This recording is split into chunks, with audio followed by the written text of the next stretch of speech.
They've been talking about him a lot here in this series, and obviously a lot of racing to go here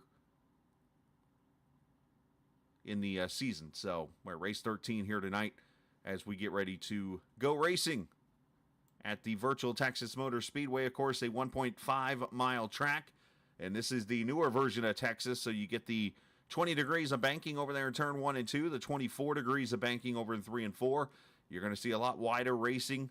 This car and this combo on iRacing is phenomenal. I've always enjoyed watching the racing here at the Texas Motor Speedway when it comes to iRacing and the open wheel cars. I've actually ran it myself, and it's been a lot of fun because you're able to almost go up to the wall to run up there and so on and so forth. But 3 and 4 obviously is the same old 3 and 4. Obviously going to be wide open pretty much on the bottom and around that part of the track. So looking forward to what we have going on here this afternoon. Now, let's talk a little bit about this race itself, as I spoke up too quickly because Jesper just joined in the race. So now we're up to 17 cars, it looks like, going to start. First things first. Appreciate Julian. I see he just messaged in there a little bit. Appreciate him for joining us here and allowing me to be a part of the stream here this afternoon in the series. I see he's messaging me some stuff. Cool. Good to know. And, we're ready to go. So 80% fuel in these leagues, which looks like it'd be about a 4-stint race.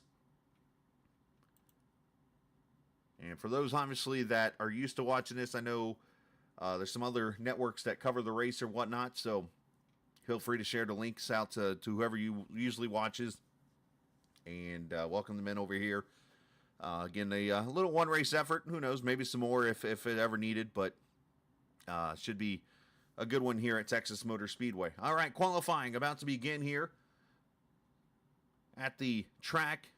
Expect very fast lap times here as to get out here and run. And the usual 2 laps of qualifying. Looks like the first car out going to be Zavasi in the 17 car. So let's go to the track. And he's going to be the first one off the track as he's stopping right before the start-finish line here. As Christensen, 24.49, goes P1. Gary Laverne, 24.57. But yeah, you're pretty much wide open here around this track. If you can hold her wide open, then you're going to have a pretty good lap when it's all said and done as they work their way down the back straightaway here.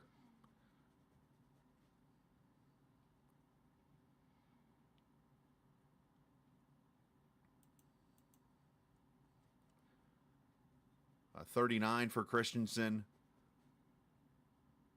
A 58 for Diggs. Let's see, Bart Fauerstein running a lap here in the 29 goes P4, 24.80. As we start to get some more cars out here running laps, get 5 minutes to get yourself a lap time in.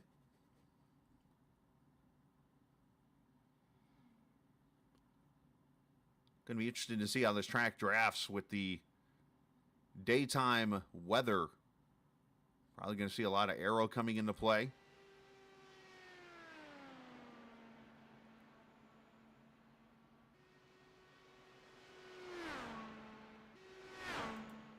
Here's Mark Murphy crossing the line. As Mark goes to the pole with a 24.35.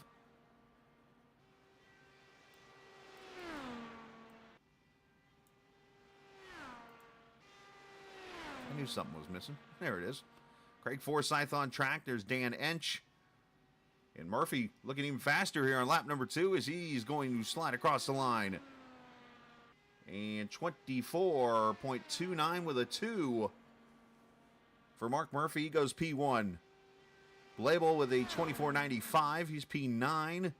As others cross the line here. I know last week they did a doubleheader at the Gateway Motorsports Park. And ironically, both the drivers who won the races there at Gateway not here for this race this afternoon. So again, we're going to see kind of a wild card type of a race here, I think, when it's all said and done. Liam O'Sullivan going to P6. Just fell to P8 as Craig Forsyth the longtime standing open-wheel driver, P2 in that 99 car, as Blabo goes to P3. And we got about a minute and a half left. Still got a couple other cars out here yet to qualify.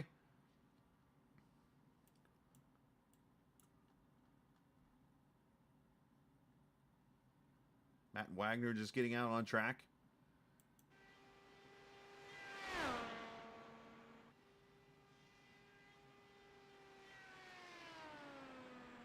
Julian Altena on track. There's O'Sullivan, as I mentioned, Matthias Strauss. Edson Santos, Macedo on pit road, or on track, I should say.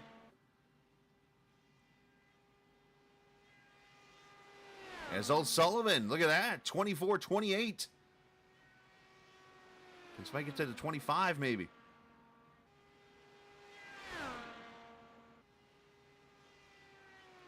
Wagner, P2, 27-29 flat. Look at the times, all this, 6 1,000s, 8 1,000s, all the way down to 5th. That's some close lap times.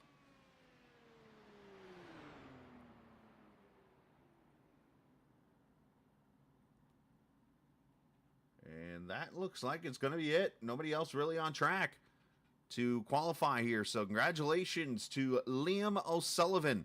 It's kind of funny. He was practicing doing interviews when I was down there and chat with him earlier, and I'm like, what is this guy doing? He must have known something that we didn't know, because he's going to be on the pole for the race here. But before we start the race, let's go trackside for the playing of our national anthem.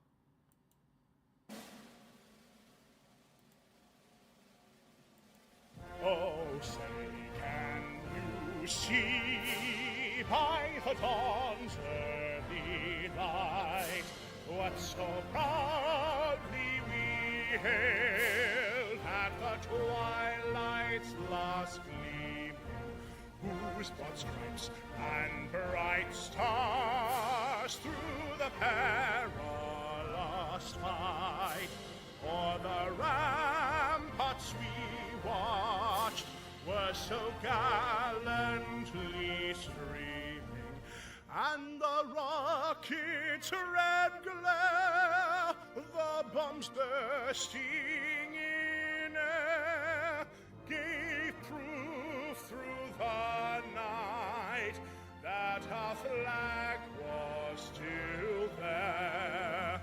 Oh, say does that star-spangled banner yet wave o'er the land of the free and the home of the brave?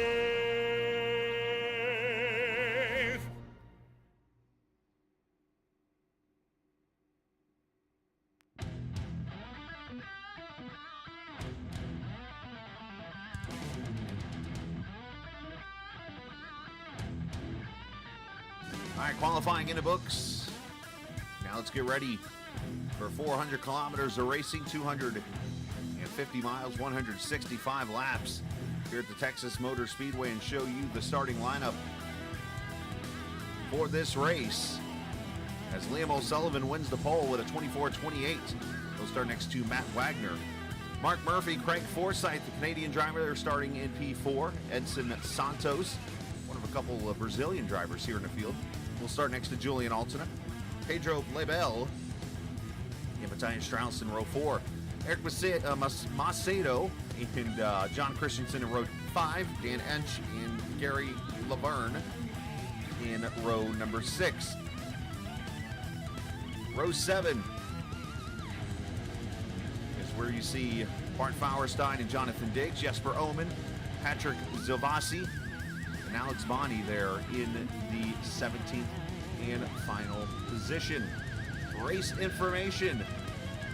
This race presented by Reiter Engineering Esports, by the way. It's the Reiter Engineering Esports Texas 400K. So big shout out to them. We'll talk about them throughout the race here. 78 degrees, 43% humidity, clear skies, 9-mile-an-hour winds.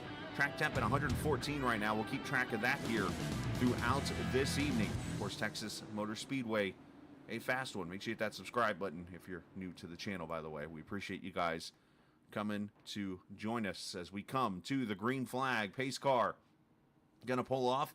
Jesper Omen actually on pit road still, so a little late to get started. But round number 13 here in VOR's IndyCar Series is underway from Texas. And our camera is presented by TrackCams22.com. You can check them out online on Facebook and the iRacing forums at TrackCams22.com.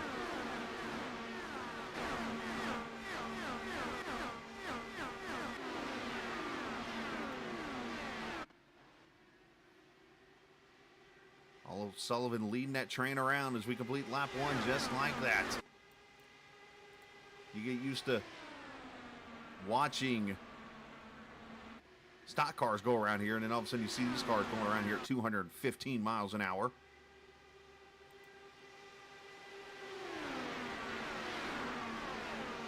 And get used to this draft as this car tows very well. Obviously, you can work the settings and so on and so forth, and what that does is allow your car to handle in traffic. As I mentioned, this track, unlike real life, spreads out pretty well. You'll get cars all the way up to the wall almost, as Liam protecting that bottom side, which is kind of the thing you want to do, make everybody pass you on the top side. As Omen has left pit road, he unfortunately is a couple laps down.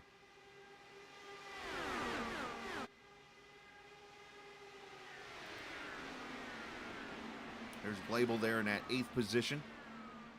Strauss there behind him.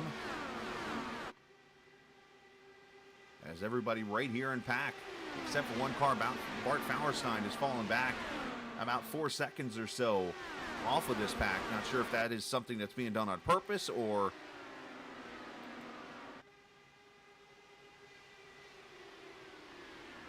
if he's just unfortunately struggling right now with handling, or maybe just trying to get some practice laps in, running out here by himself.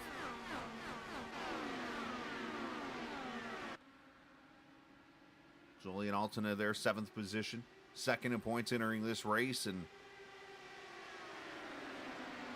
with Bruno Miranda absent here this afternoon, that means Julian's going to have a good chance if he can put a good result together here to gain a lot of points on the point leader.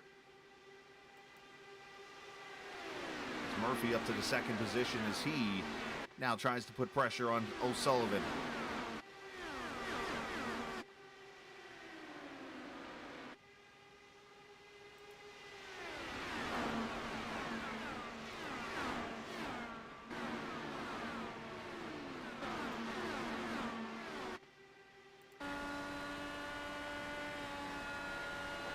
Deciding between gears, 6 gears more of a drafting gear in this car. But obviously you can use it pretty much all the way around the track here. You can downshift the 5th gear probably in 1 and 2, especially if you're on the brakes here, or even just off the throttle, where you just want to try to find clean air for the car. Even if it's right down to the bottom side, one car kind of blinking there in front. That would be Strauss in that 8 car.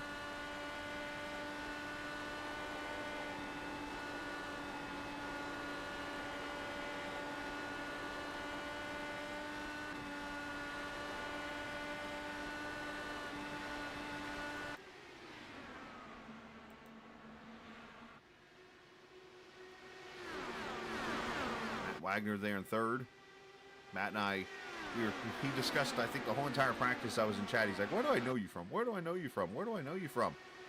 Well, it's a league he'll be racing in later on tonight, actually, on Saturday nights that I used to run in a lot. And unfortunately, he's seen my angry side. He hasn't seen my broadcasting side yet, which a lot of you have seen my angry side. Let's be honest, it's not cool. But,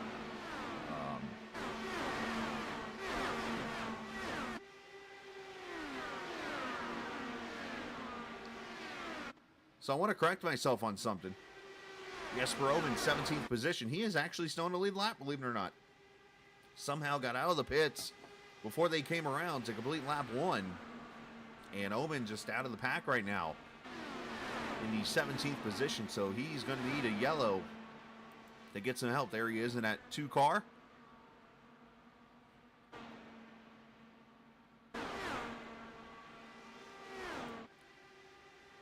Check back at the front here, 11 laps already in the books. Liam O'Sullivan's led them all. Murphy putting pressure on. Wagner there behind him.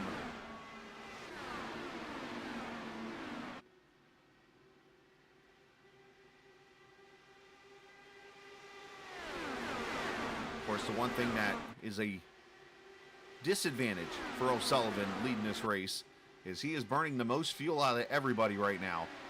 And with that, of course, the 80% fuel, which has been in this league for a couple of seasons now, that presents a pretty big issue, because that means you'll be able to go less laps on fuel.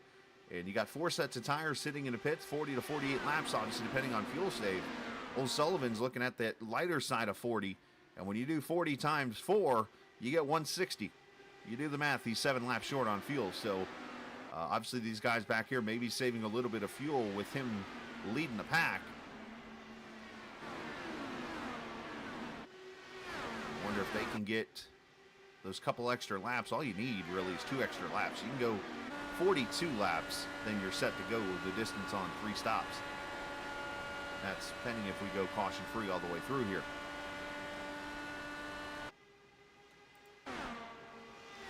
Check back here, Jonathan Diggs in the 4 car.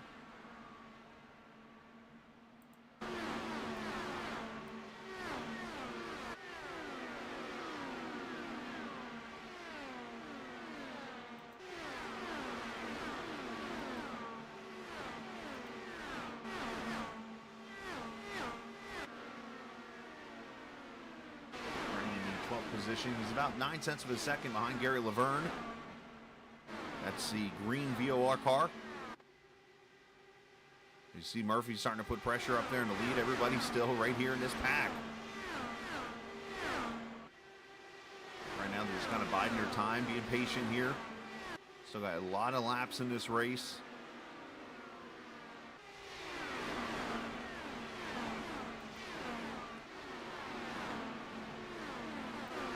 If you're a road racer and you're listening to this stream, let me share something with you, because you see Reiter Engineering, those guys are sponsoring the series here tonight, or the race I should say, and Reiter Engineering Esports is looking for new drivers to join the official Reiter Engineering factory supported esports team. Reiter competes in several high competition iRacing leagues such as Platinum Endurance Championship, IVRA, and Lionheart Racing Series. And of course the team covers all the entry fees and setup expenses for its drivers. Telemetry support is available, and team members will get custom team paints for their cars, and all team members will get a chance to participate in real-life events. So, Reiter Engineering Esports looking for drivers located in Europe and preferably of 4K iRating. So, it's more of a guideline, not a requirement, by the way. If you're interested in joining the team, you can send a message on Discord to the guys there at Reiter Engineering, and just look them up. And if you need me to, I could post a link over here in chat. If you're interested, just send me a message right here, and I can throw it over there in chat for you this afternoon or whatever. So, Reiter Engineering Esports looking for drivers.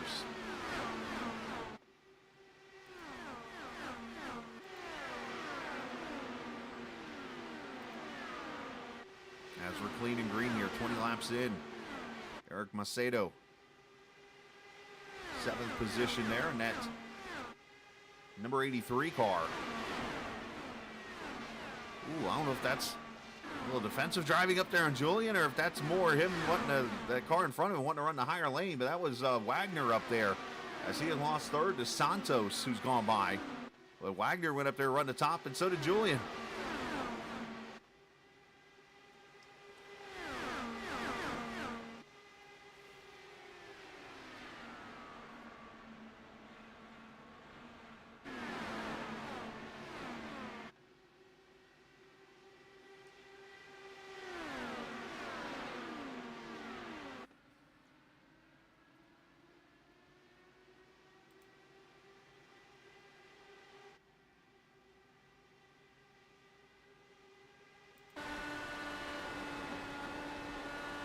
Looking back at Craig Forsyth there. You always know when Craig Forsyth's in the race. You'll see that player's IndyCar look, that light blue and white livery that, of course, you go back to Paul Tracy back in the day, Jacques Villeneuve, the late Greg Moore, who I think was more of an influence on Craig as a younger person. Of course, he's grown up now, and he's always run that car.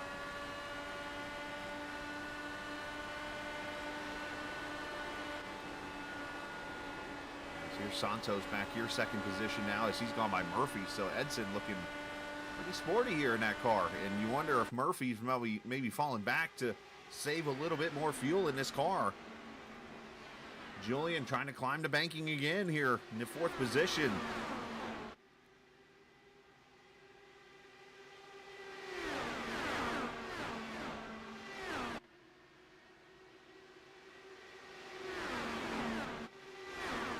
Up front, Santos going to grab the lead. On the top side, so we're now starting to see some passing from the top. You wonder if O'Sullivan maybe gave up the lead on purpose so they can go into a little fuel save mode.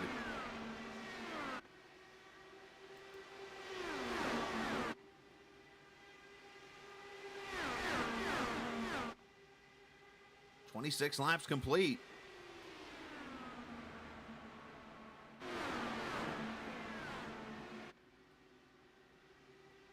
And you can just see where the top side now, as the tires wear out, to start to be the place to go, especially to make the passes. So I think the handling is coming into play just a little bit.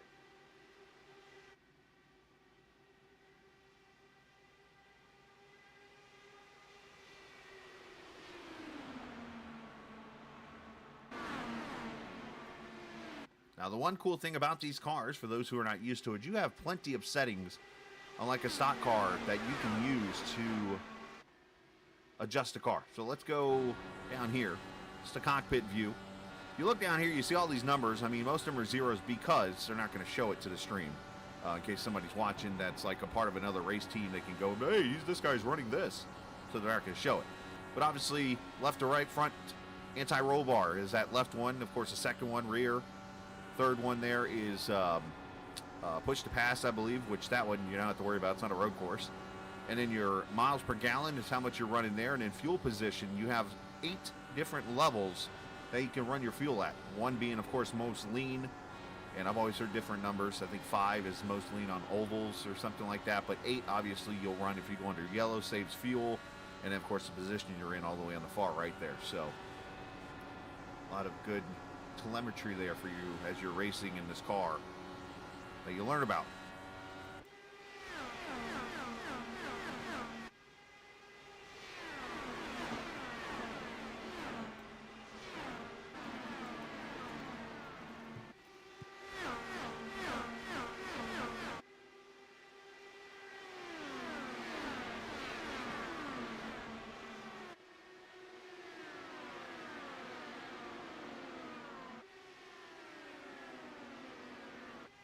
Murphy now putting pressure on Liam for third.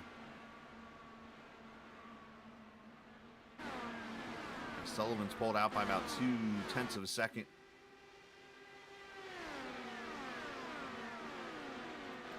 Remember Macedo a few minutes ago running up in P2. He has fallen all the way back to 7th all of a sudden. So you wonder if that 83's got a little bit of a struggle going now.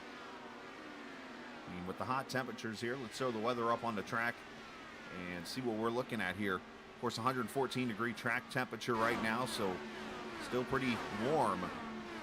As, into the wall goes Macedo, so hopefully didn't hurt that right rear any.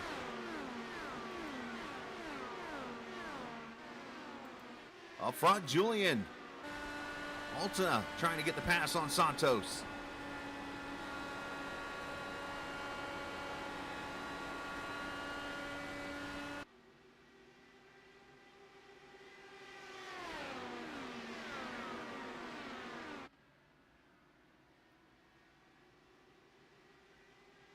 Alex Bonney coming to pit road at lap 32.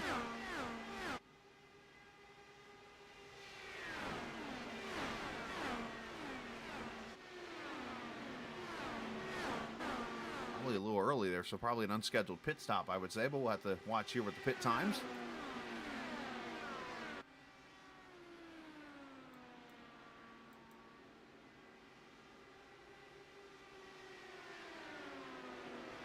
.25 second stop, so regular stop it looks like. So for Ani to be pitting that early, he's obviously going on a 4-stopper here. Maybe trying to undercut, get some position.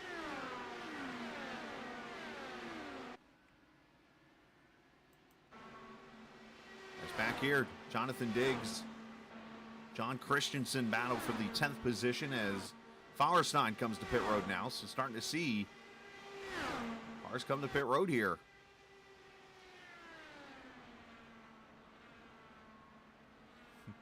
The car that's roaring through the field, by the way, is the guy that started on pit road, Jesper Omen. He's a fast one, oh, by the way. I remember, I think it was, I don't remember which season, obviously, now. It's 8 or 9, I want to say, that he made his debut in this series, and I, was calling his races at the time here, and I'm like, he's pretty good. And he goes, like, victory lane, like, the first 2 races, or 2 of the first 3 or something. I'm like, all right, this guy's got something. So to see him doing this right now, not surprising.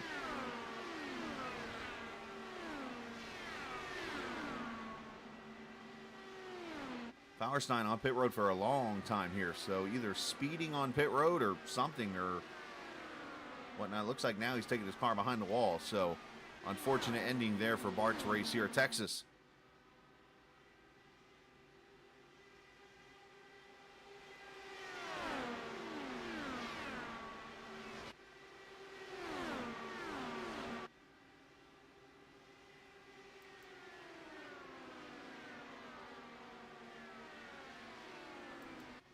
Julian back to the outside, trying to get the lead here.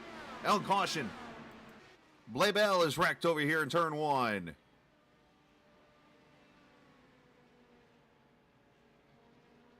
I do see a little bit of wheel damage on the front. Obviously, the right side, both actually right and left front, are turned. Well, maybe not. They're looking at just that angle. Maybe he might be okay here. Let's see what happens to the 88.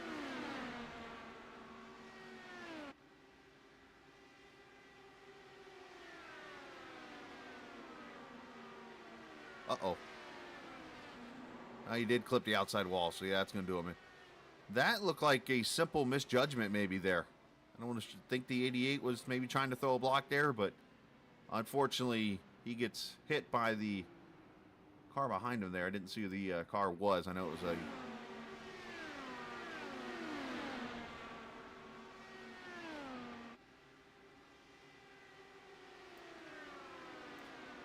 Might have been Omen, actually, in the 2.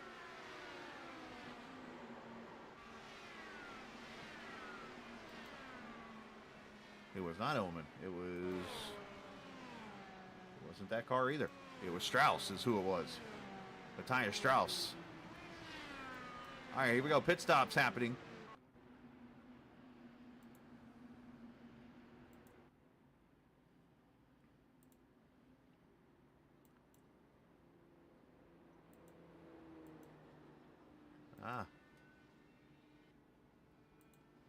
And race off pit road, going to be Altena winning the race off pit road.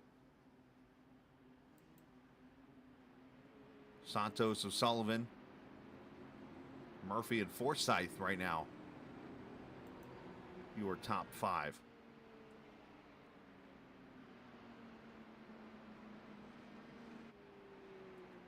All right, I'm going to take this moment real quick. I'm going to mute my mic just to do a couple little adjustments on something. Be right back.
All right, so obviously Julian Altena leading the race. Edson Santos, Liam O'Sullivan They're in the third position. Let's talk to Liam before we get the green flag here. They were all hanging out in the chat here, and they still are. And they do have the permissions. This is good. Oh. Hello, Liam. Pulling you up in the booth here. Hello. Hello. I'm not. I don't know if you used to Yeah. mid-race interviews, but here we are. Obviously started on pole. Congratulations on that. Led obviously the first little bit of laps. I assume that it was kind of a plan to go back a couple spots to save some fuel, or was the handling starting to go bad? No fuel. Look, we can go, if you're flat out in front, you can go 40 laps, and it's obviously 167, so you've got to save that. Like, I could have got to 42 there at the end just by 20 laps of saving there, so I had to do that. Julian and Edson needed a bit of track position, so I'm guessing that's why they went flat out, but yeah, that's all we've been talking about, really, is the fuel is too big. Unfortunately, if the caution came out like in the middle of that stint, that would have been quite interesting, just to kind of take the fuel aspect out of it. But yeah, my tyres are good after that first stop. The handling didn't go away. The setup feels really good. But yeah, hopefully just sit where I am for a bit longer, save a bit more, and then go for it at the end. I was going to say, how much more do you need to save now? Because you're at 43 right now. And another 3 laps or so. Okay, so probably another yellow and you're set free. Another yellow, or yeah, I mean, I don't want to get caught out, you know. I mean, Right. I don't know where the crash was, but I'm fighting for Rookie of the Season, and I saw Pedro just crash, so I'm kind of looking to get the points. So yeah, just play the long game here. Absolutely, man. Well, hey, best of luck. Yep. Thanks, guys. Yes, sir. Liam O'Sullivan running in the third position. He was the pole sitter here this afternoon. And we'll send him back up there. Something I just caught. Let's throw a little NASCAR twist into this race.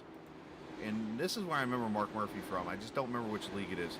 He is running a Clyde Torkel Chicken Pit Indy car. There's a mix right there. Stroker race on an Indy car. I've just caught that.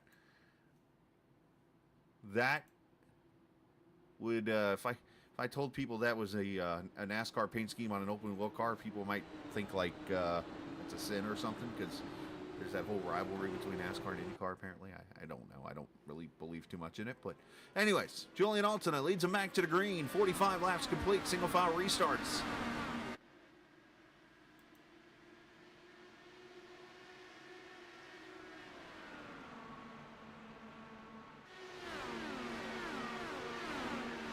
Close.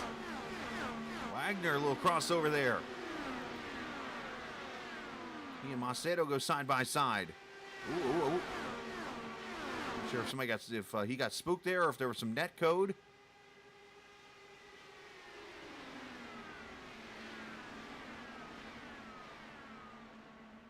So interesting. We go green here, lap 45. And remember, you got to pretty much do 42 laps. And you can run the rest of the race on 2 stops. How much fuel did they burn, obviously, in map 8 to determine can they get to, they would need to get to lap 84 to put themselves in position.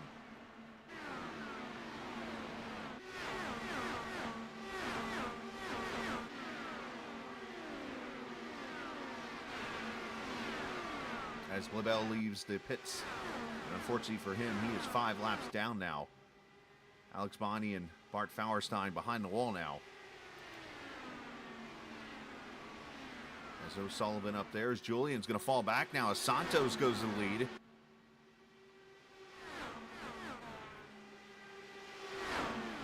And bring Murphy with him.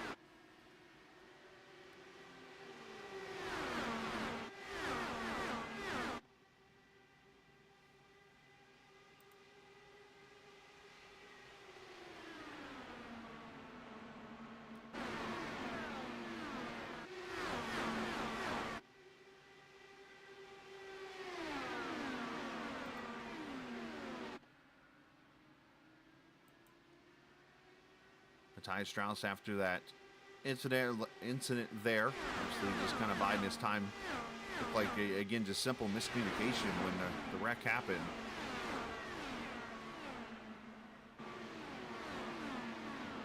Unfortunate circumstances there, bringing out the caution for the first time. We'll actually go back. And I want to look from what I call a crash cam.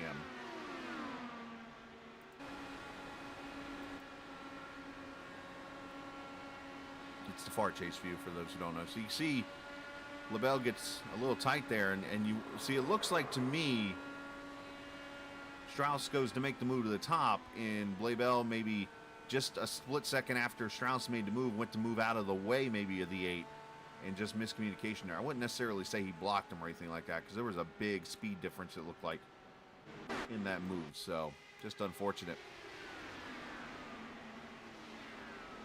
So Santos leading this race. Murphy's second, Alton, O'Sullivan, and Wagner now your top 5. You see the front 8 cars right there in the pack.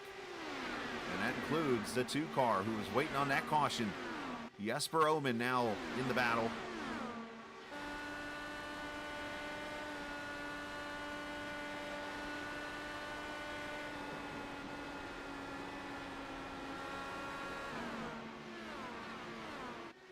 Appreciate the viewers watching here tonight, this afternoon. I know it's kind of a last-minute stream deal, and I even said last night during the league race, I'm like, yep, no stream today because, well, I don't usually broadcast any league races.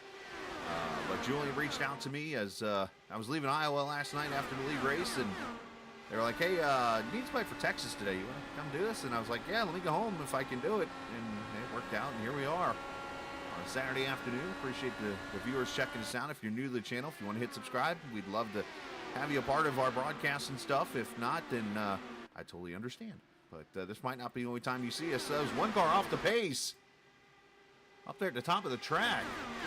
That's Pedro. He was just letting the leaders go by.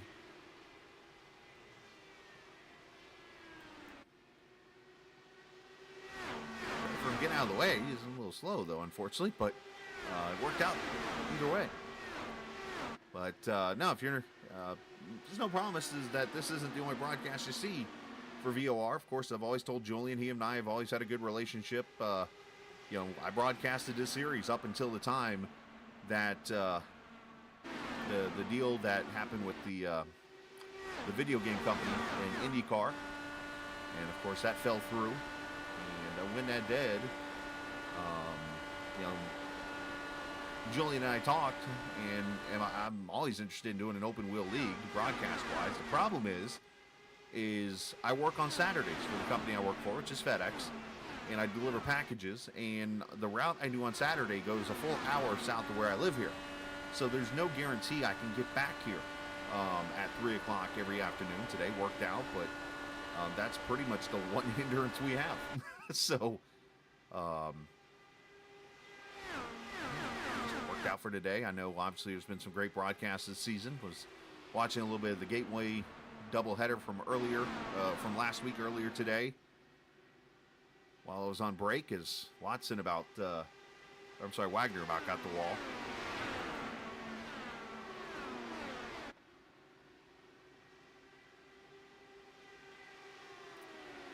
Greg Forsythe, 5th position.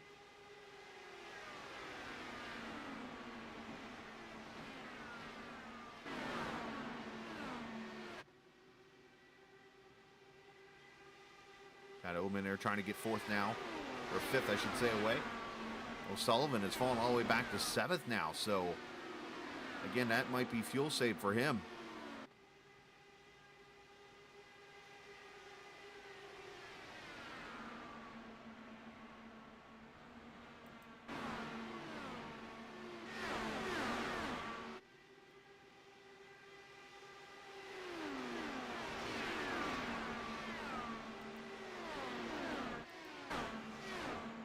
Here, Harry Laverne and Dan Ensch, 13th and 14th, a little separated off the pack here. Jonathan Diggs in front of them, as Jonathan is racing with Zavasi.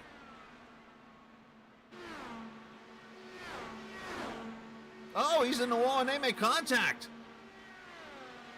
And that broke the right front wing off of Diggs, and that's going to kill his arrow.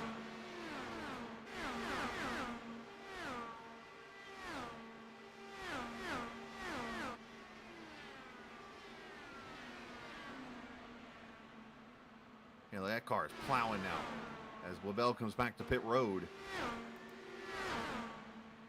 I say plowing. Let me speak the IndyCar term, understeer. So come the pit road.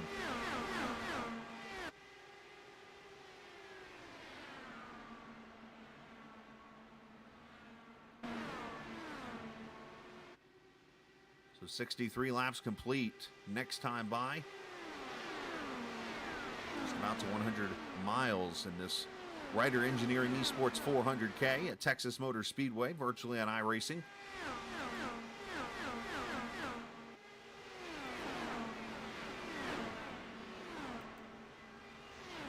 Good time to remind you again that if you're one that likes sports car racing and you meet these requirements, that they're looking for Reiter Engineering Esports, looking for new drivers to join the official Reiter Engineering Factory supported esports team. Of course, Reiter competes in several high competition iRacing leagues, from Platinum Endurance Championship to IBRA to Lionheart. And of course, the team covers all the entry fees, setup expenses, and more for its drivers. Telemetry support there 24/7. Of course, team members get their own custom team paints for their cars, and team members also get a chance to participate in real-life events. Reiter Engineering Esports, they're looking for drivers mostly in Europe, and preferably with a 4K I rating, though it's, again, a guideline, not necessarily a requirement. Again, if you want some information about this, I can send you the Discord over here and get that set up for you for Reiter Engineering. Of course, they're the sponsor of tonight's race. You see Mark Murphy now up to the second position. He's gone by Julian. And you wonder who's been able to save enough fuel.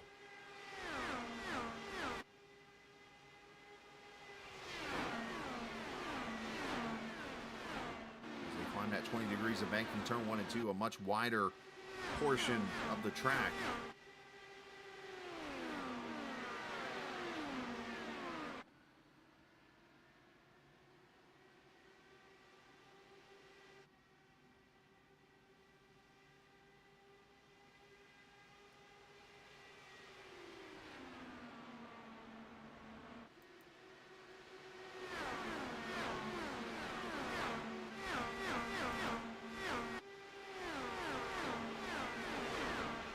Shout out to Ocean Chief, who said hello earlier. I think that's Eline. Forgive me if I get it wrong. Shout out to you for watching.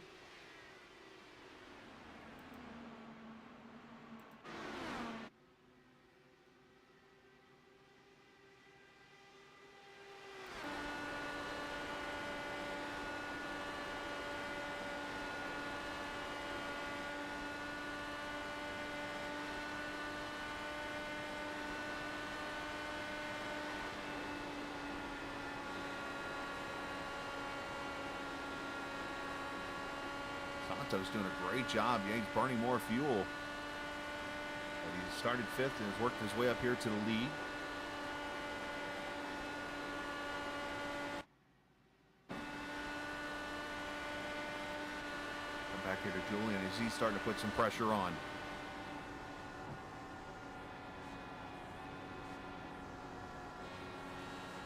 And I was about to say, did we just get an open wheel slide job? But he did not make the move.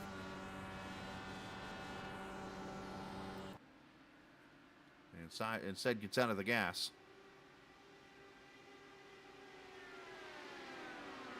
There's Wagner's right there with him. Jesper Oman there also. Forsyth there in 6th.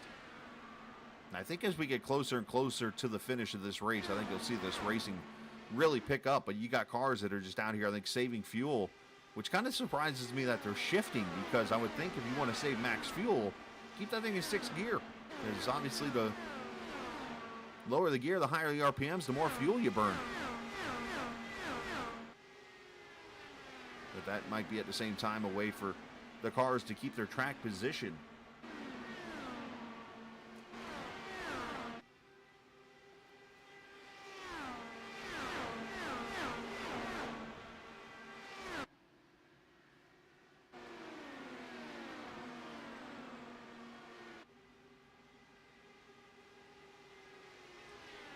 So if everything works out here, we're going to see pit stops at about 10 laps, I would think. 8 to 10 laps.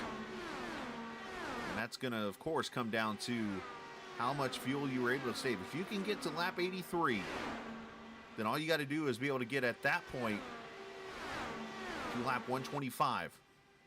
And you can get to the finish of this race. Of course, It's IndyCar rules, so overtime, that doesn't exist here. They don't do that in IndyCar racing, which is totally understandable. As Gary Gotzo, of course, you hear his voice on the channel sometimes on the league, racing for VOR and other series and stuff. Gary and I have always had a great relationship, besides that one time I showed up at Nashville and decided to try to race and wrecked him accidentally. Sorry, Gary. But he's always... him and I have always had that joking about NASCAR versus IndyCar and stuff, and I'm one that totally understands both series and understands both sides of the fence of how people feel. And I am firmly on the stance of, yes, IndyCar should never adapt the overtime rules. That's a NASCAR thing. And at the same time, I think that, there are things that IndyCar does that NASCAR shouldn't adapt. That's their own thing. Push to pass, stuff like that. As Omen goes to third. What does kind of scare me is you see Julian with a crossover here back to the inside. The All-Star race was just announced on the NASCAR side. And they've announced that they're going to do the alternate tires. And I'm like, oh boy, that's kind of an IndyCar thing. But it's an all-star race, so I guess I don't have too much of a complaint about it.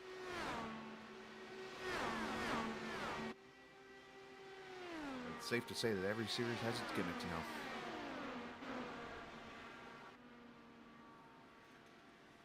So Santos has pulled away 1.5 seconds now over Mark Murphy. Jesper Oman now up to third. Julian Altina to fourth. And Oman going to second. Drops it to the bottom. Slings by.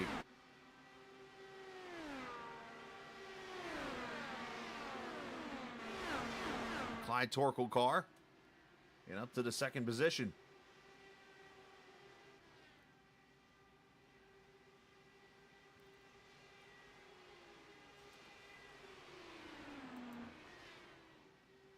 There's Macedo, who led some laps earlier. Matthias Strauss there behind him.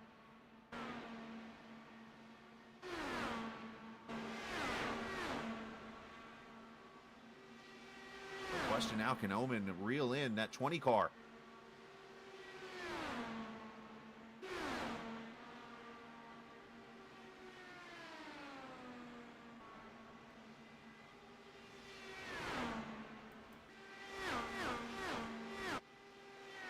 There's your front six cars. It's back here to Liam O'Sullivan, who's about 4/10 back of Forsyth there, seventh position there. And then it's 3.3 seconds back to Macedo. And he's got Matthias Strauss there in his tow. And then another 4.5 seconds back to John Christensen.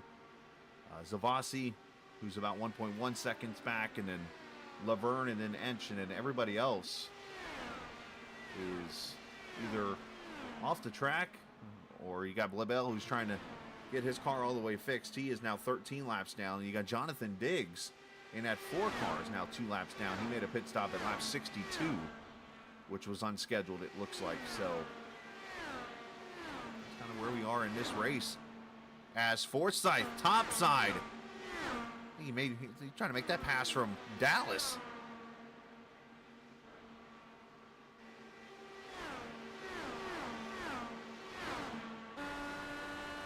Move Craig up to 6th.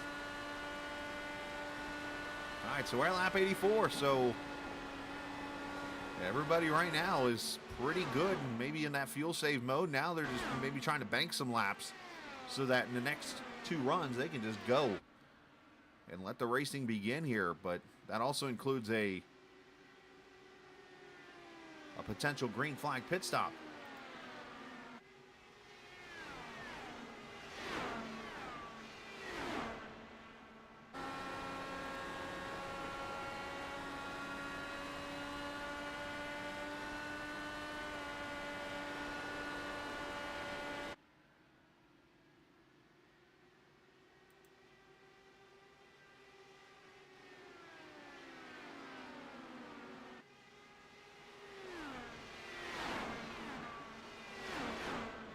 Five laps complete as Edson Santos on pit road. The leader came in, 4 tires and fuel, 8.6 seconds, and now here comes Zavasi to pit road as Jesper Oman inherits the lead.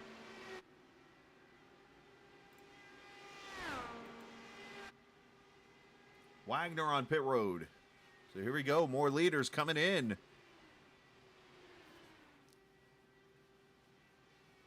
For a second, I thought I was hearing something. That's why you saw me kind of delay myself for a second. I was like, wait a minute, am I hearing something in my ears? You always get that when you're broadcasting. You just worry sometimes that you're hearing something's on the air. It shouldn't be on the air or whatnot. So 4 tires and fuel for all these guys.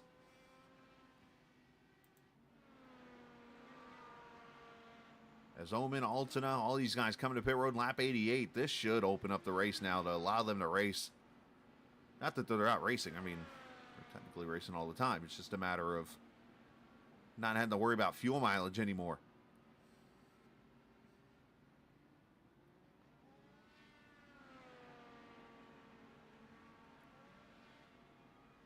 Good stops for everyone.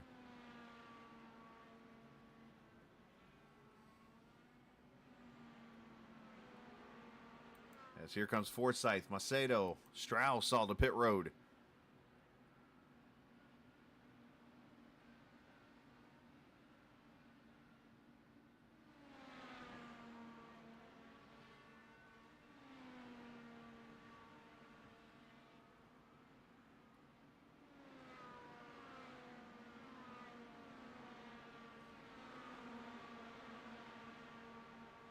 That'll pretty much cycle everybody out. And how about this? Santos, a little bit of a slower stop. Let's go back and look at his stop because he, unfortunately, was on the struggle bus, it looks like, for that stop. And is going to lose a lot of track position after pitting there at lap 84.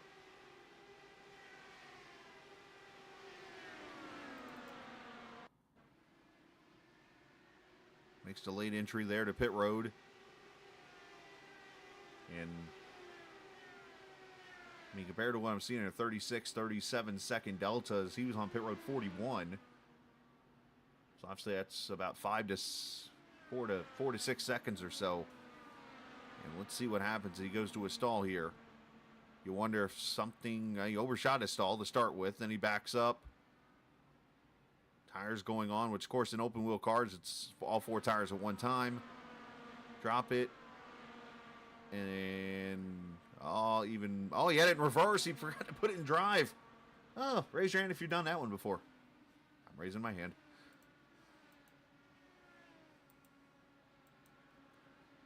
A tough break there.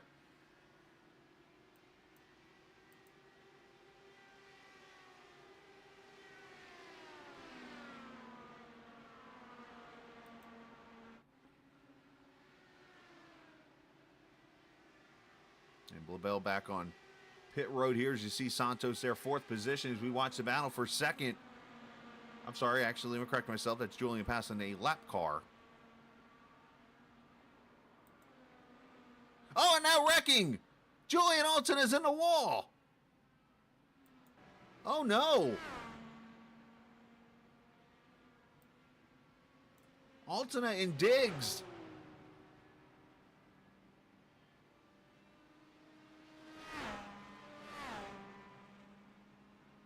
Second yellow.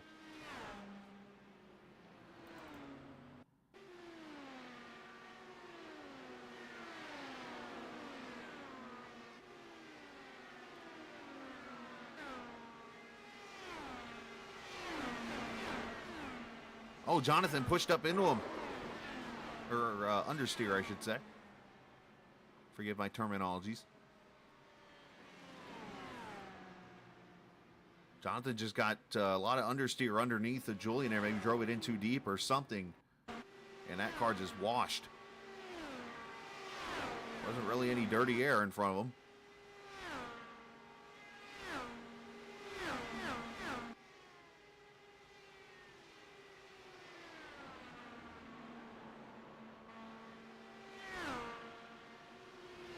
I'll have to watch this again. As we do got some cars coming to pit road. Not everybody, but some. We'll update that here in a second. Look at the crash cam. Because that looked a little different from that view.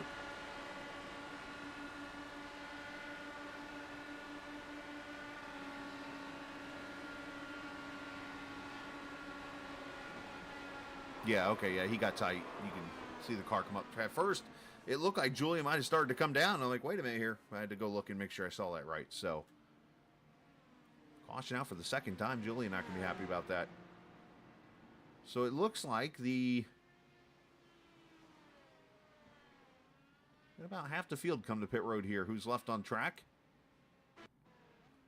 And that started with Jesper Omen, who pits from the lead.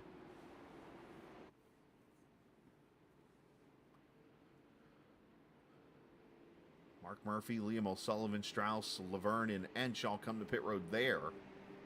And top off the fuel cell, where Wagner, Edson Santos, Forsyth, Macedo, Christensen, and Zavasi all stay out.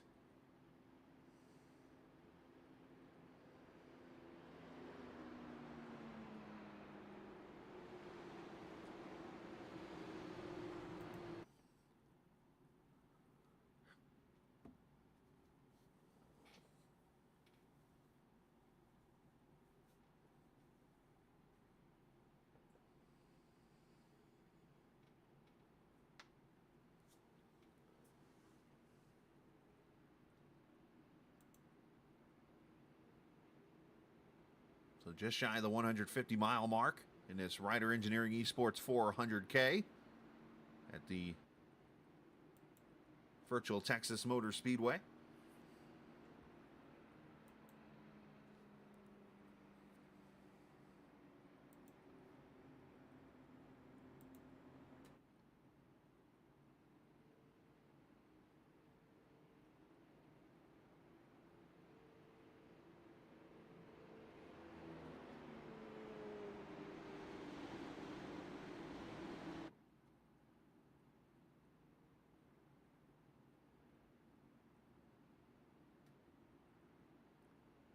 Trying to look through the Discord here to see.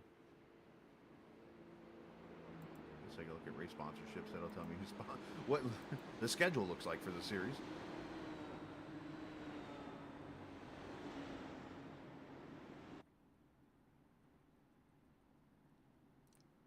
Looks like Phoenix Raceway next week, the 6th, or 2 weeks, I should say, the 16th of. Wait a minute, no, that's not right. What month are we in? We're in August, right? No, we're in April. What in the world? That's the wrong schedule. I'm thinking. I saw Texas down here. I thought that was on the schedule. Never mind. We're in a whole nother month. That ain't accurate. All right. So, yeah, where we're at next week? Yeah.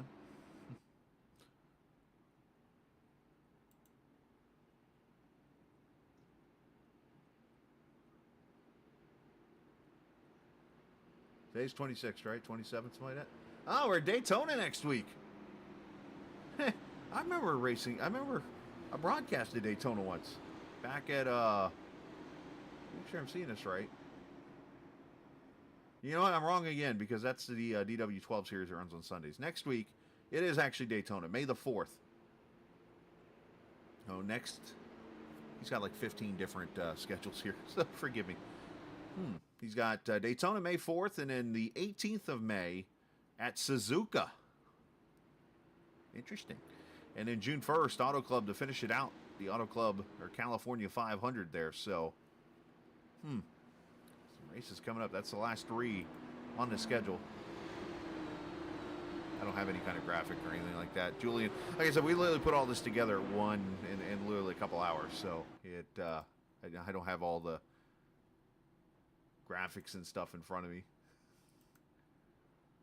They're at one of those tracks. Put it like that. Anyways, we're coming to the green. And one thing I like to do for the viewers is a segment called Turn It Up.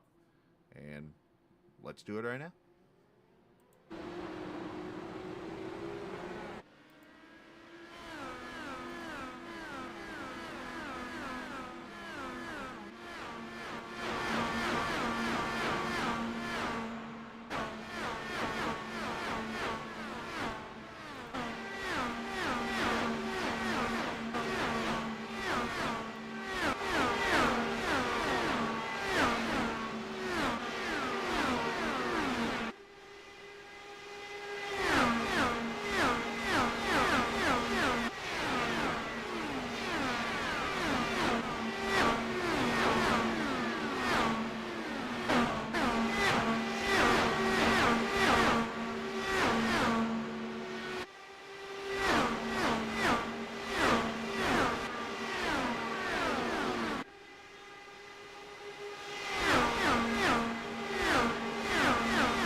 is still on pit road after the crash there at lap number 92.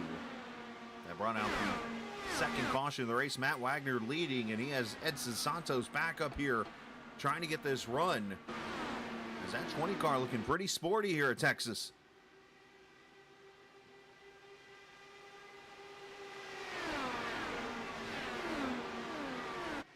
The first of the cars that came to pit road, Jesper Oman up to the 5th position, and is kind of hanging out there for the moment.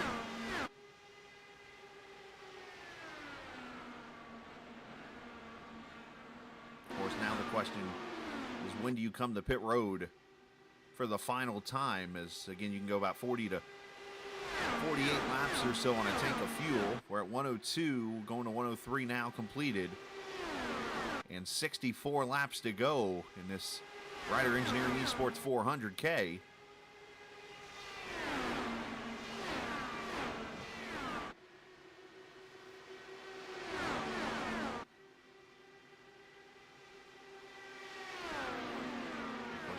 Question, who goes to victory lane here tonight or this afternoon? I'm so used to night racing because all my broadcasts are at night.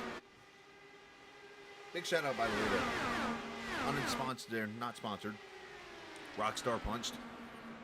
I won a Daytona 500 with them. It was on my paint scheme once, but yeah, I've been drinking one of those here throughout this race just to keep me awake. And it's not because the race is boring or anything like that. When you get up at 3:40 in the morning every day, Tuesday to Saturday, this time in the afternoon is nap time for me.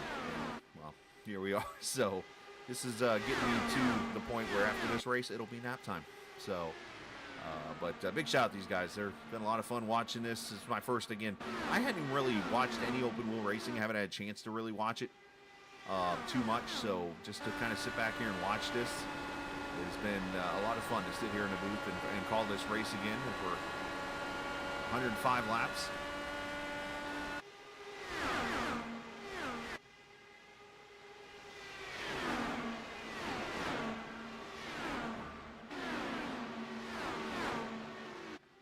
Getting tight up there at the front.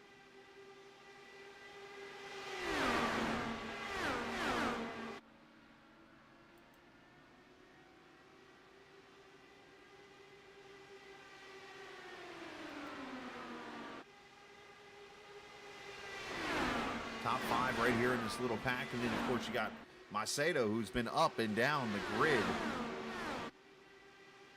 He's right there at the end of this pack, and then you got Mark Murphy sitting back here in the 6th position. Old Stroker Ace, the IndyCar edition. Hanging out here. It's kind of interesting because that car's got that Target look to it. The old Ganassi Target days from like the year 2000 years with like Montoya. But yet, the Clyde Torkel Chicken Pit Special. That is one heck of a mix right there.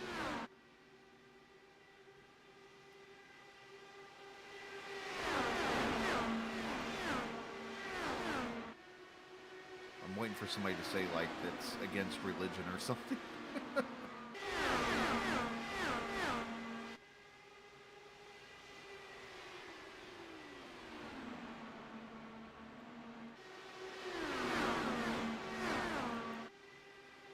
Oh, they're getting racy up front now.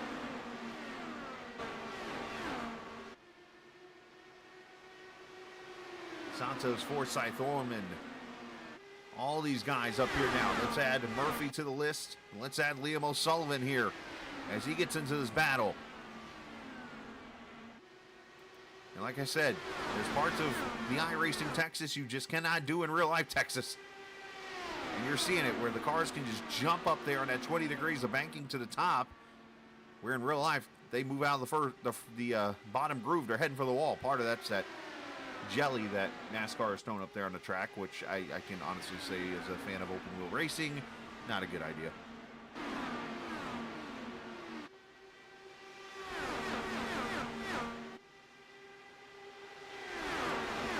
For those looking for open wheel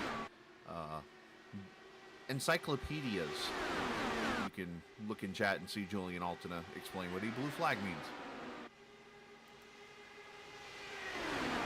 He might be slightly disappointed. As Wagner holding on right now.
16 laps complete.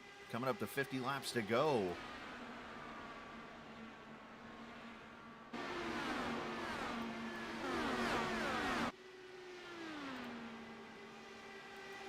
All the way back here to 8th position, everybody battling. Then there's a little bit of a gap back to Savasi there in the 10th position, and Dan Ench there in 11th, Gary Laverne in 12th.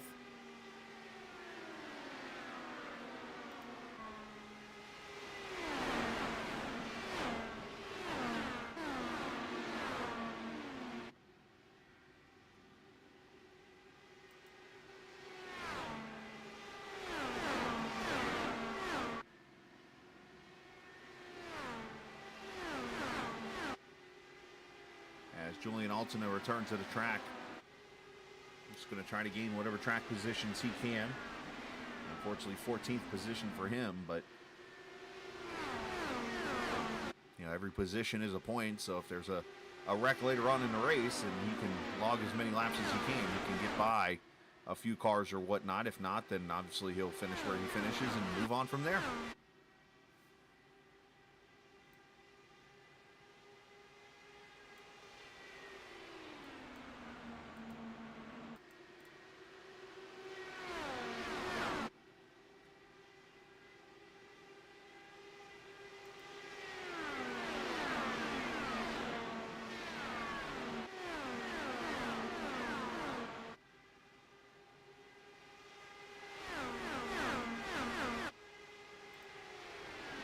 Murphy looking low on Forsyth for third. Craig driving it all the way up to Dallas again.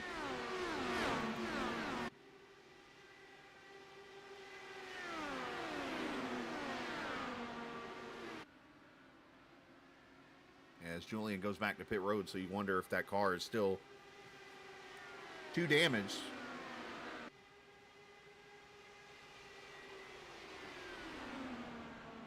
Yeah, he just jumped the pit road, so that car must be broke, unfortunately.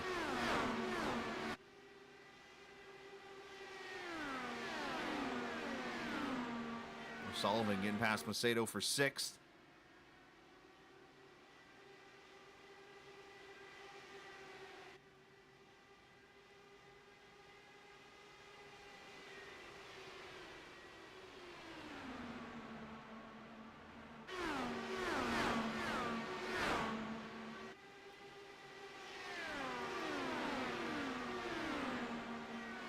So it's Wagner leading by half a second over Santos. Forsyth third, Murphy fourth, Oman fifth.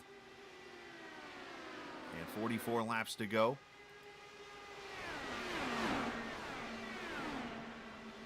All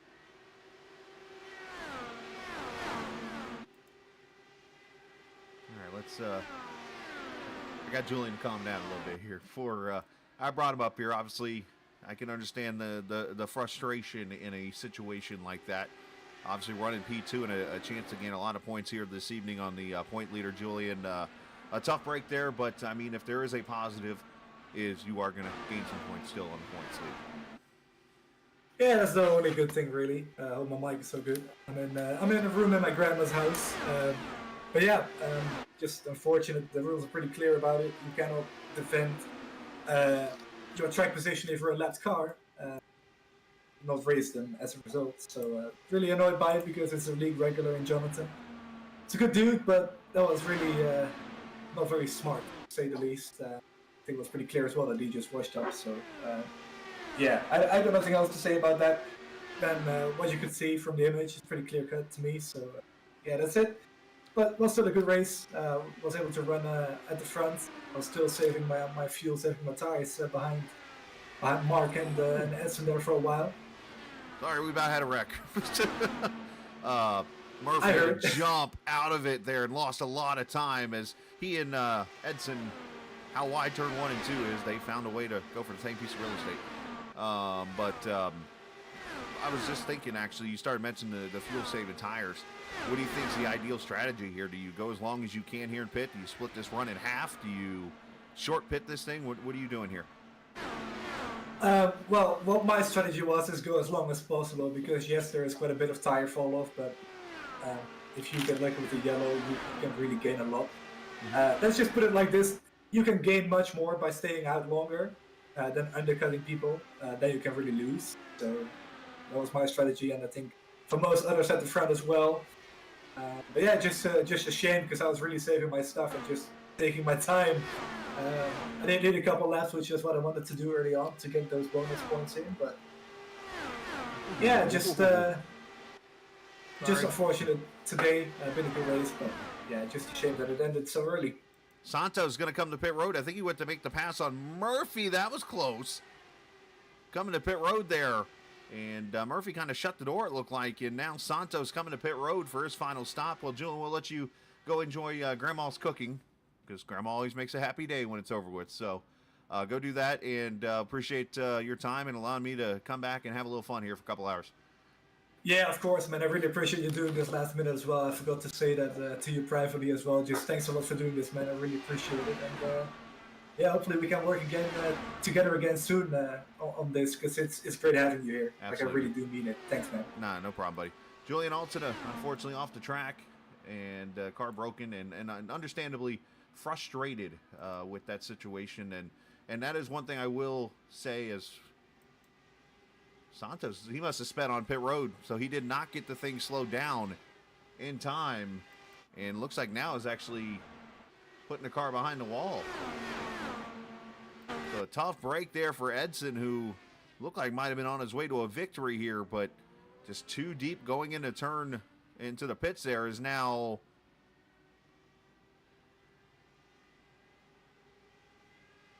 Did Wagner just have the... He just jumped to the pits here. He's going to get towed. That might be bad for him. Oh, no, it was a short tow. Ooh, that happened to my dad once, and he had, and this is a long time ago, by the way, a very long tow doing that right there. And needless to say, that steering wheel did not live another day. I have audio to prove that, by the way.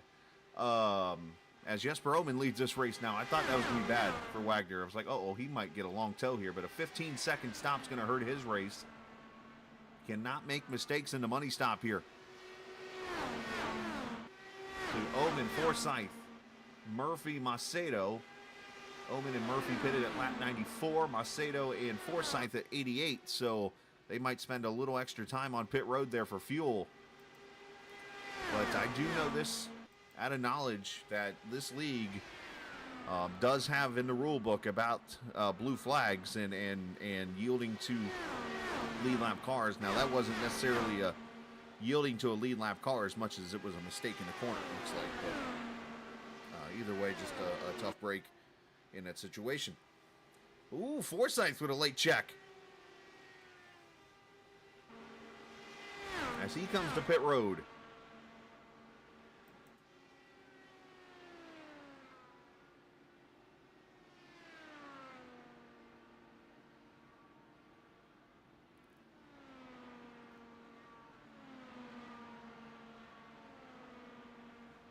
Here we go, 4 tires and fuel for the 99. And he's going to pull away.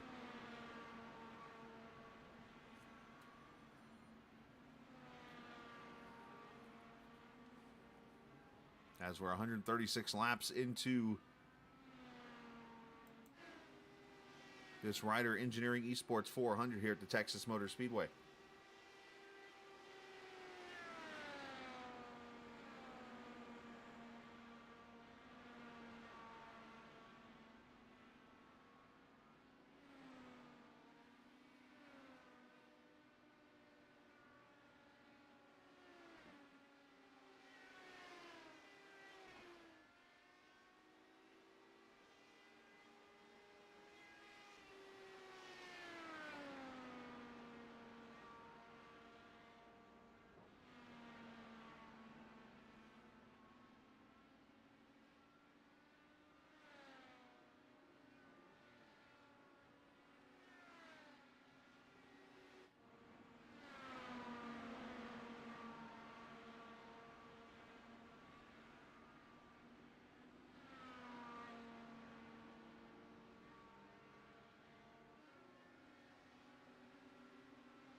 All right, so 138 laps in, you see the leaders on pit road, Oman and Strauss.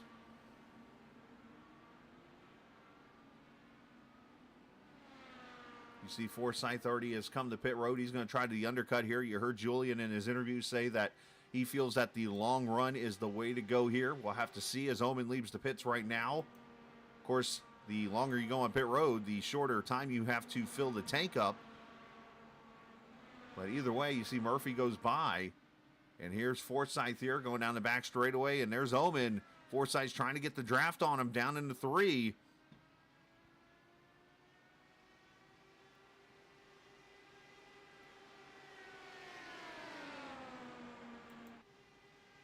Craig is there, 27 to go.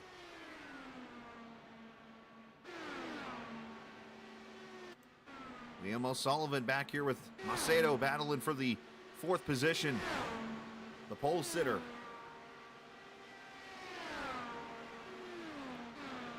Battling with that 83 car. Or with the 60, or yeah, 83. Looks like teammates here just by the paint scheme liveries. Of course, I do have a team list right here next to me, trying to look at as much as I can to understand who's on what teams and whatnot. But usually when your paint schemes match each other with just different colors, you're a teammate. So I'm going with this as teammates. As these guys fight hard here. 26 laps to go, obviously. Time to go. Get what you can get here. And again, I do want to add to what Julian said. I do appreciate him reaching out. I know it was kind of a last minute putting this all together with some issues. I know he has, forgive me if I get this wrong, if the gentleman listens, but FTN, I think, is a network that usually broadcasts the races here. And, you know, obviously wasn't able to be here today, and I know Godso's off doing something else too, I believe. So they went to the bullpen basically and got the. I'm like that, the long reliever that comes in when it's like a 9-run game in like the 3rd inning and you're getting blown to smithereens already in baseball. I'm that guy you bring in. That's my situation here. So 2 good battles right here. That's what we're seeing. 1st and 2nd, and then 4th and 5th.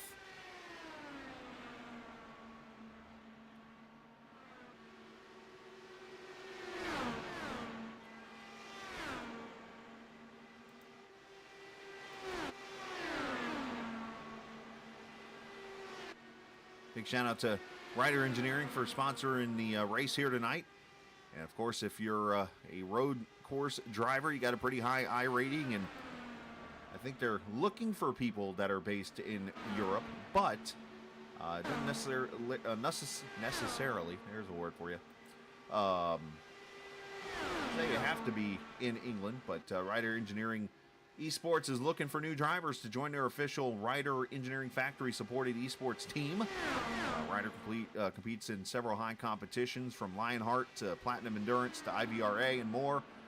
Teams fees are covered, setup experiences for its driver, expenses, I should say, telemetry support and more.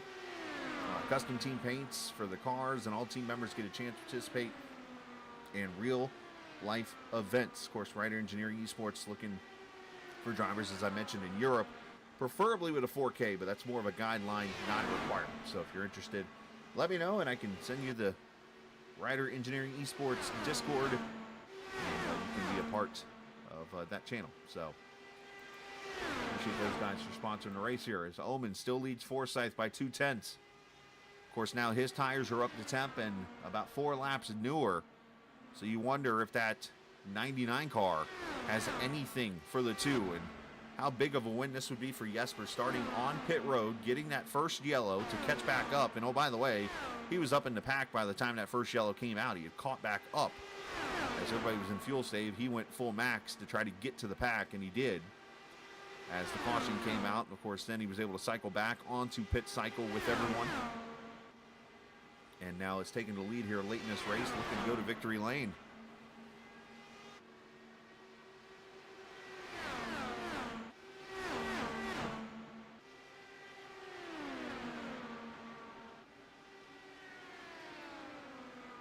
You wonder if this O'Sullivan, Macedo, Strauss battle is hurting their lap times. Last time by, they ran 70s and 80s, where the leaders ran 50s and 60s.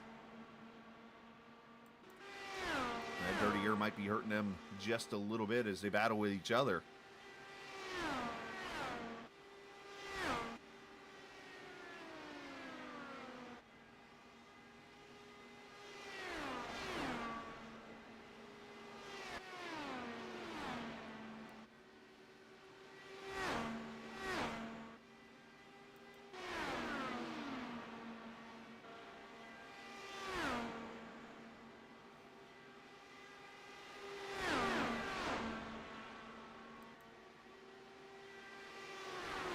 Next week will be Daytona for these cars, and then Suzuka, and then Auto Club to finish out the season. And with it being called the California 500, I assume, again, I haven't really been around much because of work and stuff, but if Julian's listening, I assume that's a like Triple Crown event type of thing, because usually Auto Club in a 500 involved usually means Triple Crown, like with Indianapolis, usually Michigan, or Pocono, one of those tracks usually involved in that also.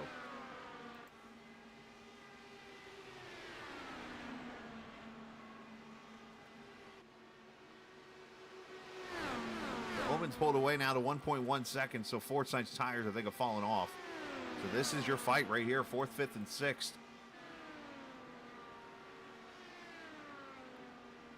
All three of these guys, I assume by paint schemes, are teammates. Again, let me pull up the spreadsheet that I have here. That's not a spreadsheet, Scala.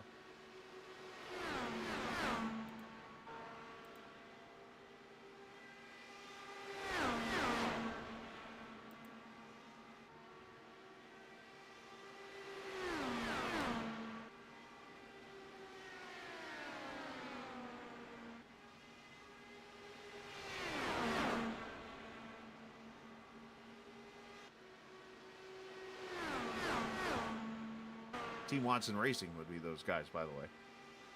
Well, at least one of them, Strauss is. So maybe it's not. Maybe it is a different team. I don't know. But then I see Strauss on Reiter Engineering Esports too. So that's what this team is. Looks like Liam O'Sullivan, Strauss, and then you see the Eric Macedo car. So that's what it is. So that's the Reiter Engineering cars. Forgive me for getting that wrong. Again, I kind of knew I would probably mess that up. Anyways, 1.8 seconds now as Jesper is pulled away.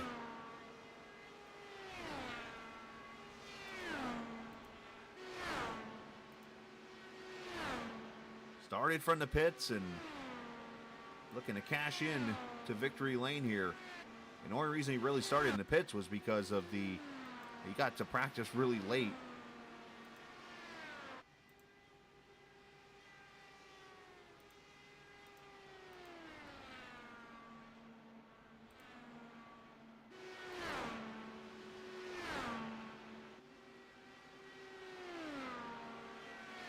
As I mentioned, I was here for Jesper's first wins in the series, and if he gets a win tonight, it'd be his 10th career victory. And I know he looks like more of a part-time driver, as I'm seeing only 21 starts, it looks like, for him. There's some of the names of the drivers I see on here, of people I remember from this series.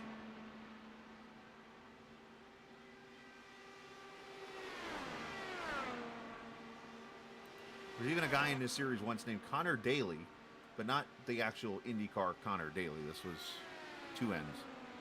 And there's this guy named Scala who's made a start in this series. 6 starts. That's me, by the way. 1 top 5. I don't even know where that was. 3 top 10s. Don't remember where that is. I know it's not a road course.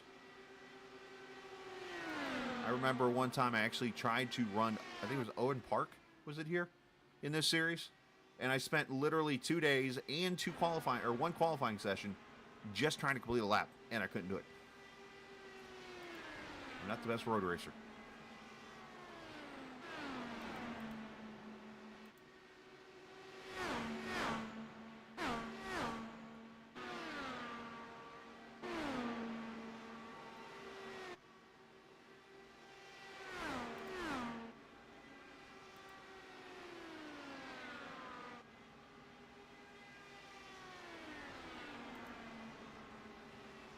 So 6 laps to go. Zoman is pulled away. Well, let's go back to this battle now as Macedo's kind of stretched it out a little bit, but Strauss has put the pressure on O'Sullivan here.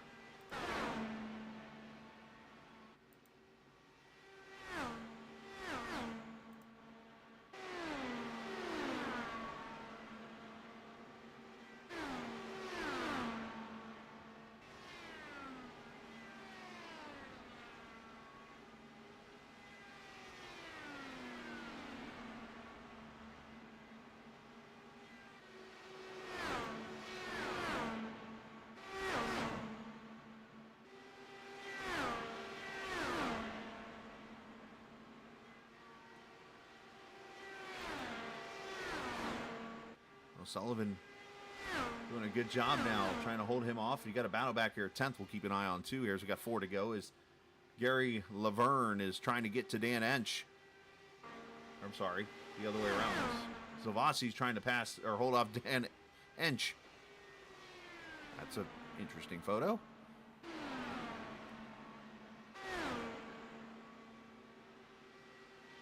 Three laps to go.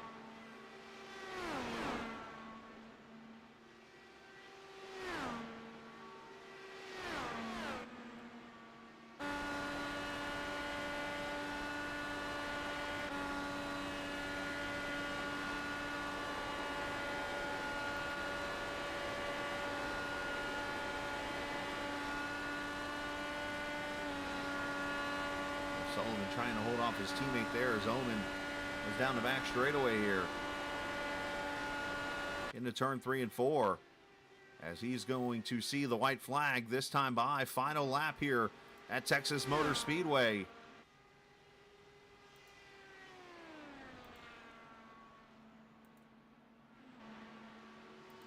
Man started from the pits, and now he's on his way to a victory here at Texas Motor Speedway as Jesper Omen going to come by and take the checkered flag and win here at Texas, get the win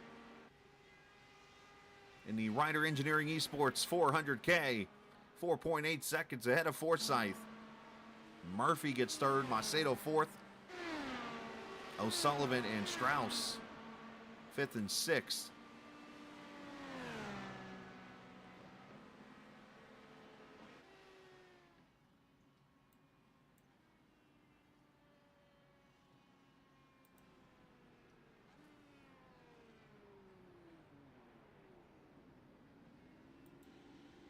Yeah, we're gonna get some donuts.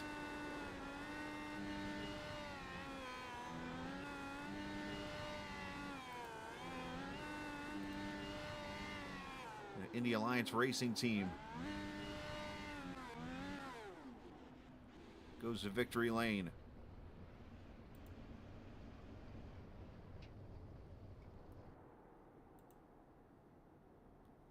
We take a look at the final results here.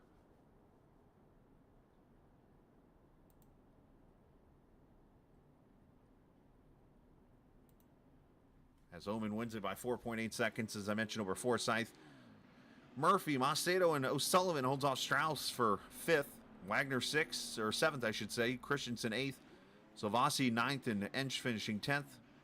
Jerry Laverne, first car lap down, 11th. Everybody else off the track. Edson Santos, Blabel, Altina, Diggs finishing in the 15th position.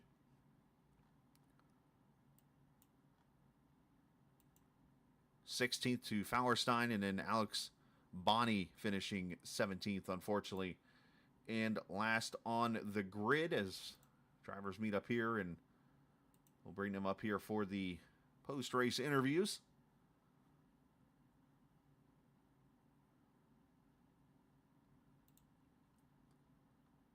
We'll start with our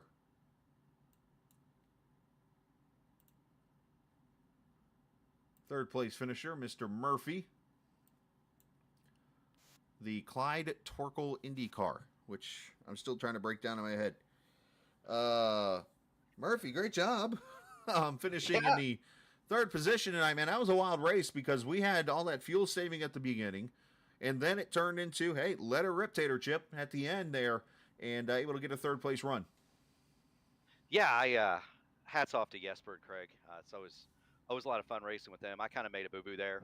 Should have taken tires when we came back into pit to top off, because I ran out of tires and then had to short pit, and that kind of messed up what I was trying to do. But again, hats off to Jesper and Craig. Those guys are really, really, really good. And thanks to Black Magic Designs and Raceverse and Admin Box, Warriors for Peace, Little Eagle Racing, all the support they give us. Be on the podium's not a bad day at the beach, and we'll be back for the next one. So, just about your paint scheme, obviously, as I'm watching and I'm looking at the car here. So, is this a Montoya throwback with the chicken pit? No, so I'm an avid reader. Okay. as many of the guys that race with me know, I'm an avid reader. I actually have a library in my house, and Huh. I own the book to Stroker Ace, which is called Stand On It. Yep. It was written by a Goodyear public relations guy and a NASCAR official in the 70s. And in the book, Stroker starts off as an IndyCar driver. And so when I got with the Black Magic guys, and I'm a huge fan of that movie, and one mistake led to another, and I've got all kinds, man. I've got the regular chicken. At California, usually I run the plucked chicken, Naked chicken. so Yep. you'll get to Mhm. you get to see that one. I've got one that's painted like a chromed American flag. Um, it's pretty fun. I got all kinds of stroke race cars, but great movie, great flick. Always happy to pay tribute to it, and but yeah, Stroker Race was actually an IndyCar driver. I'll have to get the book. That's my favorite movie of all time, actually. I'll have to find the book and check it. I'm trying to remember who did the song too, because I always remember seeing it at the beginning of the movie when they're doing Charlie Daniels. Well, I remember the song. I'm sorry, not the song. Yeah, Charlie Daniels did the Stand on the Stroker. I remember that song, but the you were talking about there at the beginning. But either way, great job tonight, finishing third, and send some shout out to whoever you like to. Yeah, again, all thanks to Black Magic Designs for the paint. Awesome to run on their truck team as well. I got to thank the guys at Little Eagle Racing, Chad, Tanner, Ryan, Justin, and Hunter. I'll be seeing y'all in a couple of weeks at the Speedway. So glad to get their car up front. Thanks to Gary Godso over at Race First for all his support. Warriors for Peace, Admin Box, and yeah, man, thanks to you guys. My hat's off to Jesper and Craig. Man, what a fun race. You guys have a good night. You hear? Hey, you too. And speaking of Hunter Smith, that's another name. I remember when he was a teenager. Anyways. Yeah, he's a doggone good sim racer now. Yeah, he is. He was good then too. So I totally am with you. So great job, man. Yes, sir. You have a good one. You too, buddy. Mark Murphy finishing in the third position here this evening. And I don't want to be the guy that jinxes anything here, but Craig, I want to say this might be the best finish you've ever had in a broadcasted race by me. I did everything I could to try and kill myself. I did notice that. I believe I hit the wall 4 times at least. You're not supposed to. Okay, we all know about Darlington, which is a NASCAR track that they run against a wall. You tried Darlington multiple times in Texas. I was testing to see what the brake limit was on the right front suspension. Apparently, it's really good. Oh man, but hey, you were making that lane work up there in Dallas. I was trying whatever I could to not burn off my tires. I am terrible here. And hey, Chris. Hi, by the way. It's good to see you, man. Long You time too. no talk. It's been forever. Yeah, last time. Chris is our pre-COVID. Yeah, way back in the day. Hey, I just noticed, by the way, you guys need a fourth driver. Anytime. I went down with me, Oh, okay. or was I? Anyways, Maybe you were. No, I am terrible at tires here. I was terrible saving my tires yesterday in the DW12. Mhm. I was terrible. I mean, I kept coming in after a full pit run with my tires below 20%. Ooh. So the last 10 laps of every stint, it was all I could do to keep it going forward and not just lose Right. 10 positions. I was playing with weight jack. I was trying to basically save the car. And then, watching Jesper hold the bottom line and power out of the corners and yet have perfect tires, it was just so demoralizing. But he's so good here. And we knew that going in. Like a last to first challenge at Texas is not a challenge for him. So coming home second is we'll take that absolutely. So is that something that comes down to throttle management? Is that something that comes down to keeping your car on a little oversteer side of things? What controls the tires here in that situation? Because you're mostly flat-footed the early part of the run. Yeah, it's corner entry. If you're not getting the corner entry right, you're having to add more steering input to try and make the corner. And I'm late on restarts. I'm late in corner entries. It's He sends it. I'm getting old. Reflexes are getting slower. Can't wait to see a race at Richmond for you. Man. But well, great job, man. Finishing in the second position tonight. Good to see you doing well as always. I know I've watched you over on Wednesday nights when I was helping Luke out. We were well, we were all trying to do things there and watching Herrick win at Pocono. But anyways, great job, man. Send some shout outs whoever you like to. Thanks. No, I got to thank Jim over at the 40 Raceware, the Yep. whole crew over there, all you guys, everyone. I count you as one. Thank you. No, I'm Julian VOR keeping this thing going, keeping us getting a good field of drivers every race. It was we were, I don't know, we would have liked over 20, but we'll still take 18. That's still good. We had 18, right? 17 technically, but yeah. 17. We were close. But no, the fields are good. So and the competition is good, and that's what keeps you coming back. Is if the competition isn't there, then what's the point? So it's good, tough competition, and it's good, hard racing. So it's a good show. Come out, watch it. If you're not watching it, come race it and join us.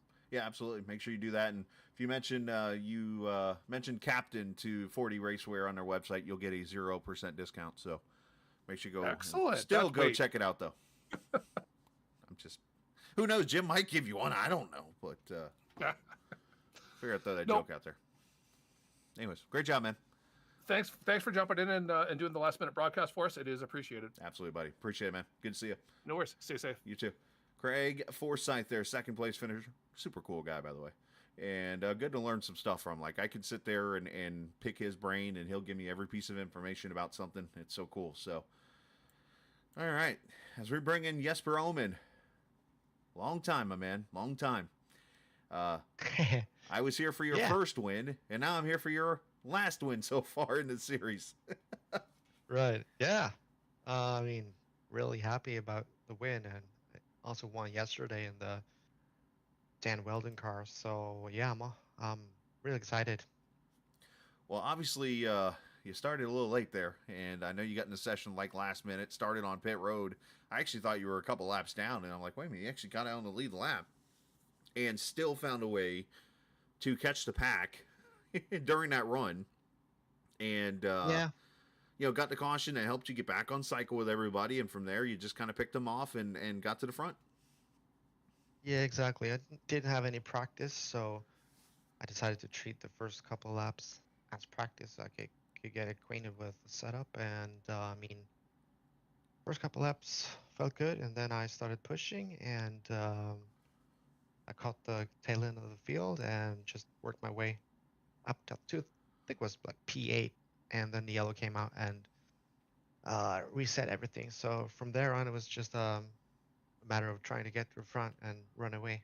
But there was another yellow came out, and I think honestly I made the wrong call there. I was in the lead. I should not have hit it because I was good to go with one more stop. So what I did was I just gave up track position, and I was a little bit worried there, but in the end I managed to keep the tires alive at least. But I didn't expect to come out in front last in, but I think both Wagner and Santos had issues on pit road, so I got a little bit lucky. I might have won anyway, who knows? But this track, Texas, is a track that I really like. I love running here. I'm fast here, especially in the clean air. I seem to have 1 or 2/10 edge over everyone. So yeah, feels good. Yeah, no, you did your part here in the race. Now let me counter that comment you made about the pit strategy. How you felt you kind of maybe hurt yourself there. Did it maybe bounce back and help that you were able to spend less time on pit road putting fuel in? Yeah, for sure. And what mattered more was probably the tires there at the end. But I still think that I probably could have broken away if I had stayed out, broken away. And I got you. I'm complaining about winning like 5 seconds instead of like 10 seconds. So, it doesn't matter. But I put myself in a pretty tricky position. But it's fun. It's fun getting by guys and fun running traffic. And today's race was, for the most part, really good. And guys are running respectfully and as always in this series. So I really enjoyed this series. Well, great job tonight, man. Congratulations on the win, and send some shout out to whoever you like to. Yeah, I was sitting in the Discord with Liam and Mark and those guys. It was fun. Always nice to talk with fellow Indy fans. And month of May coming up and all that. It's gonna be exciting. Absolutely, man. Great job, and congratulations. Thanks. Absolutely. Jesper Oman, the winner here tonight at Texas Motor Speedway. Congratulations to him on going to victory lane here in the Reiter Engineering Esports 400K at Texas. So great job on his part in the race. So there we go. We have pulled it off. Big shout out to all the viewers who checked us out here this evening. I know, like Craig mentioned a few times, it was a last-minute hurrah, and we got it together and got a good race in. And obviously, best of luck to FTN, who normally calls the race, David and Gary Godson, those guys there. So for the rest of the season, and yeah, big shout out to those guys for doing a good job and keeping Julian in check, because that is a challenge in itself. So, but still, in all seriousness, though, appreciate the viewers, appreciate Julian for allowing me to come back for the race and have some fun here. And again, our Daytona next week, Suzuka, and then California to finish it all out. So enjoy the rest of your Saturday. Enjoy the warm weather. And for those in the Midwest, stay safe. And obviously with that weather there, thoughts and prayers with them. And let's head out and enjoy the rest of your weekend. Enjoy your Saturday night. And always remember, for those who don't know this, it's apparently a quote that I say a lot, this isn't just a game, it's iRacing. See ya!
This copyrighted broadcast may not be reproduced, reused, or retransmitted in any form without the authorized written consent of Captain Esports Network. Captain would like to thank all of his loyal fans for your continued support, and he hopes you enjoyed today's broadcast.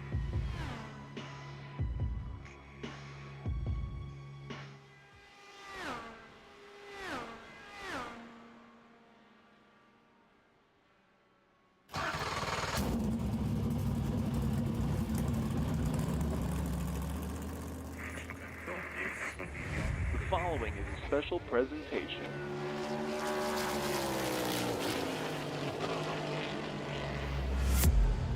From the Captain Esports Network.